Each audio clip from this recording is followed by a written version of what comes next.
తిన్నోళ్ళకు తిన్నంత అనారోగ్యం, పాడైపోయిన పదార్థాలు, కాలం చెల్లిన మసాలాలు, వంటగదుల అపరిశుభ్రం, మళ్ళీ మళ్ళీ నూనెల వినియోగం. రాష్ట్రంలో పలు హోటళ్లు, రెస్టారెంట్ల, మండీలు, బేకర్లలో పరిస్థితి. ఆహార భద్రతా అధికారులు తనిఖీల్లో నివ్వెరపోయే అంశాలు వెలుగులోకి. అసలు ఎందుకు ఈ రెస్టారెంట్ వాళ్ళు ఈ విధంగా తయారైనరో చెప్పడానికి లేని పరిస్థితి అయిపోయింది. ఏ హోటల్లో వాళ్ళు చూసినా మనం తినే ఆహారం కూడా మనం కూడా ఎలా తయారైనామంటే, అక్కడ టిఫిన్ చేస్తుంటారు సామాన్యంగా ఒక బండిల వద్ద కానీ చిన్న చిన్న హోటళ్ళ వద్ద కానీ నేను చాలాసార్లు అబ్జర్వ్ చేశానండి.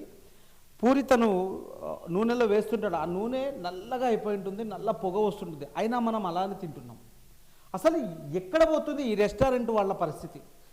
ఇది చూడండి, ఒక్కసారి ఈ కుళ్ళిన క్యారెక్టర్లు, కుళ్ళిన ఉల్లిగడ్డలు, నిన్న చేసిన బిర్యానీని రేపు ఎల్లుండి కూడా, ఈరోజు రేపు ఎల్లుండి కూడా వాళ్ళు పెట్టే పరిస్థితి ఈ రెస్టారెంట్లు. నిన్న ఆహార భద్రత వాళ్ళు 67 చోట్ల 20 రోజులుగా తనిఖీలు చేస్తే నివ్వురపైన విషయాలు బయటకు వచ్చాయి. ఎంత ఘోరంగా సంపాదించాలండి, కానీ సంపాదించొద్దని ఎవరు చెప్తలేరు. కానీ హోటళ్ళ యాజమానాలు కానీ, రెస్టారెంట్లు కానీ, బేకరీలు కానీ, మండీలు కానీ కొంచెం మానవతా దృక్పథంతో ఆలోచన చేయండి. ఎందుకంటే ఎంత ఘోరమైన పదార్థాలు పెడుతున్నారు చూడండి. ఇక్కడ చూడండి, వెజ్ బిర్యానీలో పాడైపోయిన క్యారెట్. ఒకసారి ఈ క్యారెట్ చూడండి. మనం ఒక్కసారి బయటికి వెళ్ళి తినాలంటే బెదురుకునే పరిస్థితులు ఈరోజు హైదరాబాద్లో నెలకొని ఉన్నాయి. నిజంగా చెప్పండి, నేను నా పర్సనల్ ఎగ్జాంపుల్ చెప్తున్నాను.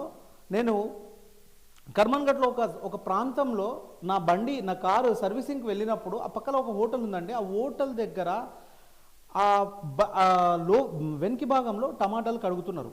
ఆ టమాటాలు ఏంటబ్బా అని చెప్పి చూస్తే అసలు కుళ్ళిపోయిన టమాటాలండి. ఎందుకు ఇలాంటివి చేస్తున్నారంటే, ఇవి కడిగితే మంచిగా అయిపోతాయని చెప్పి నాకు వాళ్ళు ఎగ్జాంపుల్ చెప్పారు. ఏంటండి ఇలా వాడుతున్నారు అంటే మేము ఇట్లనే వాడతాం, ఇవే మంచిగా అవుతాయి.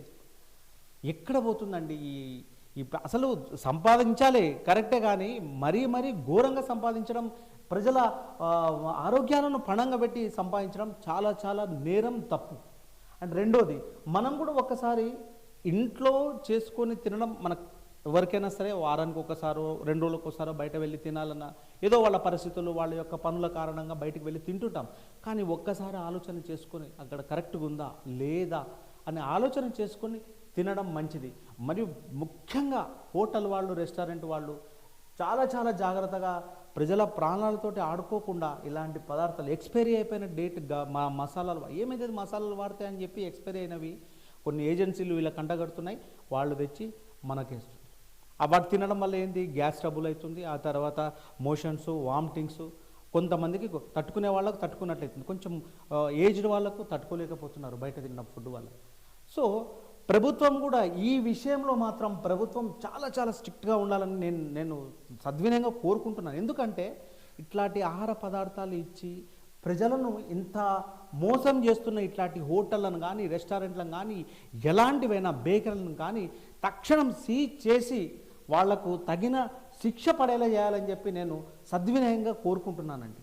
సో ప్రజలారా, దయచేసి బయట తినేటప్పుడు 1-2 సార్లు ఆలోచన చేసి తినండి. అది చూడడానికి ఇంపుగా ఉంటాయి, కలర్లుగా ఉంటాయి, రకరకాలుగా ఉంటాయి. ఈవెన్ ఇప్పుడు ఐస్ క్రీమ్లో కూడా చాలా చాలా ఎసెన్స్ కలిపేసి వాళ్ళు పిల్లలకు ఎవరన్నా ఐస్ క్రీమ్లు తినిపించినట్లయితే కొన్ని రకాల కంపెనీలు, అన్నిటినీ నేను అనడం లేదు, కొన్ని రకాల కంపెనీలు మాత్రం ఎసెన్స్ అవన్నీ వాడడం వల్ల పిల్లలకు ఇమ్మీడియట్గా థ్రోట్ ఇన్ఫెక్షన్, జలుబులు ఇలాంటివి కూడా చేస్తున్నాయి.